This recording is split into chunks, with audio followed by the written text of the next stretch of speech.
endgame nyo? Anong in-expect Yeah. nyo rito? As an executive minister of the Kingdom of Jesus Christ, our rights are being violated. The missionary workers are suffering too much. Isipin niyo saan ka makakakita na ura-urada, isi-search nila yung mga tirahan ng mga missionary workers, particularly sa mga babae. Kahit anong oras, kahit madaling araw, may naliligo, may natutulog. We suffer that too much, Your Honor. Hindi na kami makapagsamba. I even talked to Mr. Torre together with our lawyer. Nakiusap ako, saan ka makakakita na ang may-ari ng property nakikiusap sa mga intruder? I asked him, please allow us to use the cathedral even for tomorrow, because tomorrow is our anniversary celebration. It's very important for all of us. Many kingdom leaders lumipad para dito. And then, Your Honor, General Torre. Marcelo, na ba tayo ngayon dito?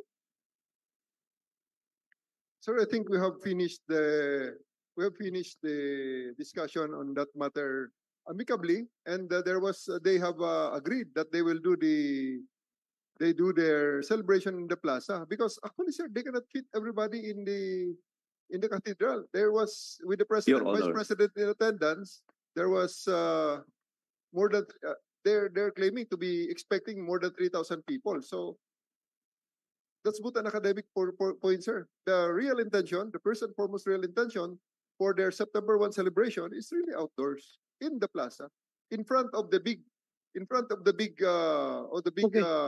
Okay. LED walls. Right. We're belaboring the point, sir. Your Yeah, Honor, ang tanong dito, kami kasi yung may-ari. Bakit ngayon kami na ang magpapaalam at magmapakaawa na gagamitin yung worship namin? Bahay namin yon. Private property po yun. Ang problema, nagpapaalam na kami sa pulis. Ano ba talaga to? Yung tanong niyo, totoo na ba? May martial law na ba talaga tayo ngayon, Your Honor? And the worst thing, Your Honor, kahit na yung podium namin, pulpit, hindi nila inalaw na ilabas. Your Honor. Kasi wala na kami magawa, so napilitan kaming kalabas. Huwag siyang magrason-rason na marami kami. Marami talaga kami. Eto pa, kinabukasan. Kasi nung anniversary namin, nandun si VP Sara. Kasama namin. All of a sudden, so early in the morning, naka-on na naman yung kanyang LRAD. Galit na galit. Hindi namin alam ano na naman. Nabulabog na naman yung compound. Ganun na lang. Kung tinatanong niyo po ano ang endgame na in-expect namin ngayon, pigilan nila, lumaya sila sa bahay namin. Kahit sino, bahay nyo, lahat ng mga armadong pulisya nakatira, umiihi doon, dumudami doon, natutulog. Sino ba naman we cannot last that long.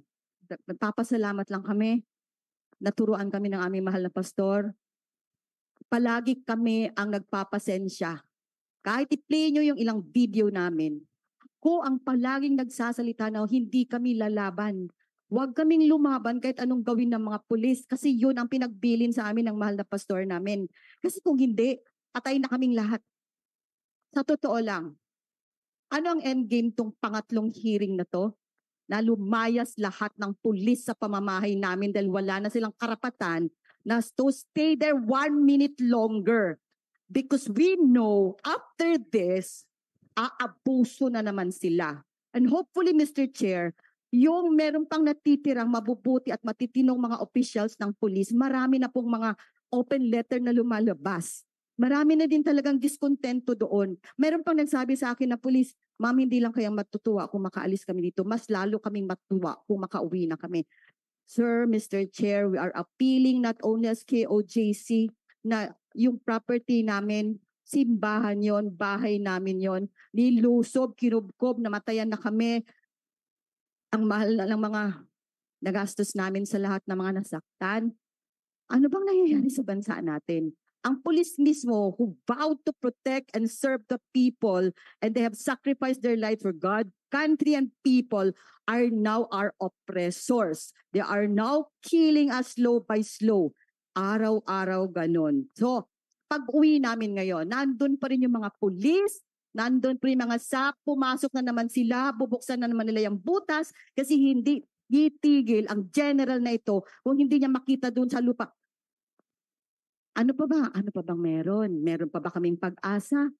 Senator, mga lahat ng mga leaders natin at buong bansang Pilipinas, may pag-asa pa ba ang bansa natin kung mismo itong mga police abusive? At saka walang, sir, ganito palagi, walang naninindigan. Alam nila, sabihin lang nila, inuutusan lang ako. Even General Torres said, wala akong magagawa kasi galing sa taas. What will happen to us? What's going on in this country? These people vowed to serve God country. Kami nagsiserve din ng God and country. Pareho tayong Pilipino. Ba't tayo nagkaharap dito? Somebody else is orchestrating and somebody else is mastermind on this. Sir, Mr. Chair, Senador, lahat kayo na nandyan. This has got to stop.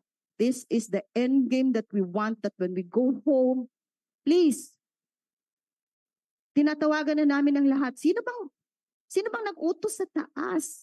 Bakit hindi na mapaalis? Ang TPO hindi niya sinusunod.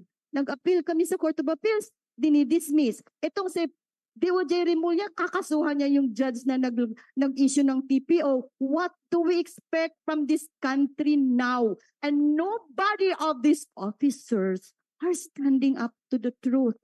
Nakikinig lang sila kay General Torre. Nakikinig sila sa lahat ng kasinungalingan. Frankly speaking, sir, I did not want to attend the third hearing anymore. I don't want to be subjected to more lies. Na Polcom, DOJ, pasensya na, DILG. Sir, alam nyo yan, nakadalawang hearing na tayo sa Manila. Nag-promise si Marbil, okay, we will go to Davao and make peace. Wala na kaming checkpoint and everything. Eto na, pangalawa, si DILG Secretary, nag-promise din, di ba sa harap niyo, sir, hindi po kayo sinisisi. Pero sinabi niya yun sa Senado, aayusin niya. Kinabukasan, pupunta siya Davao. What happened, sir? Where are they now? And lumalala yung ginagawa nila sa KOJC. Ulitin ko po uli, hindi kailanman tumatakas si Pastor sa batas. Because Pastor has taught us, we will not be like this. If Pastor did not teach us and inculcate in us the truth, ang katuwiran, ang kabutihan, ang pag-ibig, hindi basta-basta ang dinadamdam namin. Andito yung mga pulis, pwede ba may manindigan kahit isa? Wala na ba talagang boses? Wala na ba talaga tayong batas? Please lang, I'm appealing to this honorable body. Wala kaming narinig ever since June 10. Namatayan na kami ng dalawa. Ngayon namatayan na naman kami uli. Sir, yun lang. Can you please let them just go out of our compound? Kasi alam ko, Abuso, meron kaming intel, 21 of September, magmamartial law si Torre at forcefully paalisin kami lahat. Hihintayin pa ba natin yan? Hihintayin pa ba natin na mapuno na lahat ang mga kingdom citizen? May mga dugo na talagang dadanak. How long can we hold on? How long? How long will the suffering continue because of the abusive brutalization of police? Ang tao na dapat naming asahan na mag-protect sa amin, sir, they are terrorizing, brutalizing, abusing. Thank you. Thank you. Cannot General Torre. explain what's happening. Thank you. General Torre. You can sit down. You can sit down. Narinig na natin ang lahat-lahat dito. Is the decision to pull out your troops within your power? Yes, sir. Therefore, nobody is ordering you to stay put and nobody is ordering you to continue on with the illegal search. I always consult with my superior, sir, but the ultimate decision falls into my shoulder, sir. Okay. So nakita mo na. Narinig mo na lahat. Kaming tatlo ditong senador, we're appealing to you to please give these people peace of mind. Ibalik sa kanila yung property. Hindi mo kayang gawin yan? Before I give the answer, sir, can I make my presentation so that I can comprehensively address all the issues? Mamaya. Ngayon lang, tatanungin kita, when did you present your presentation?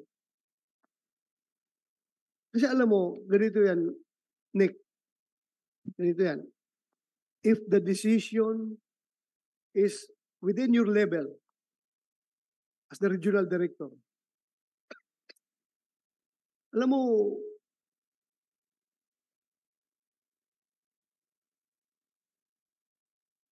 if we have a government agency under the executive branch of government that does not listen to the recommendations, to the pleas of this committee, of this Senate committee, if we have a government agency that does not follow court orders, we are therefore creating a situation na masasabi natin there is a constitutional crisis. And are you willing to place your name as the very person that caused the constitutional crisis? I don't think that is applicable in this case, sir. If you will allow me, before to answer my question, to answer your question, before that, can you allow me allow me to present? Be very liberal to you. Thank you, sir. Be very liberal to you, even though you are not so liberal in interpreting court orders. Pero pasalamat kayo dahil nirevoke ng Court of Appeals yung TPO coming from RTC. But I will be very liberal to you. I will listen to you. Tapos ka na ba? Mr. Chair? Huh? Mr. Chair, Yes. may I speak? The KOJC have spoken. The church has spoken, but the children are still not speaking. I represent the 6,246 children of the JMC.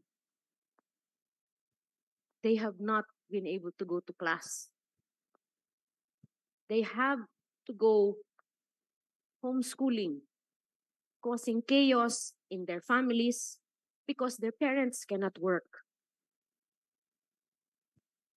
causing uncomfortableness to the children because they cannot learn the best way that they can, which is supposed to be in school. And we know that after COVID, that face-to-face is still best. And they cannot do that, especially for the medical students who need hands-on practice. Children are supposed to be zones of peace. Senator Bongo was asking, what is the end game? For the children and for the parents, the end game is they want to go back to school, but they cannot because the basement of their school is being used as treasure hunting. So, sir, my plea, General Torre, please, sir, listen to the children. If you will not listen to religious leaders or to lawyers, listen to the plea of children. Please, sir, get out of JMC so that at least they can already study peacefully. Let them remain zones of peace. Thank you, Senator. Thank you. No, nakiusap na. May-ari na yan ng property ha. Nakikiusap sa inyo. You are occupying their property. Sila na mismo nakikiusap sa inyo. I don't know what more, sir, please can be that what are other pleas that you want to hear before you act accordingly. Sir, may I But add, please patapusin muna natin si sir, Attorney yun. may I add something, sir? Yeah. At 1:14 p.m. this afternoon, right after you finished your ocular inspection and when everybody pulled out, the police came back in force. So they are back there, sir, in force. I have pictures here, sir, on my cell phone to prove it. Thank you. Thank you for that information.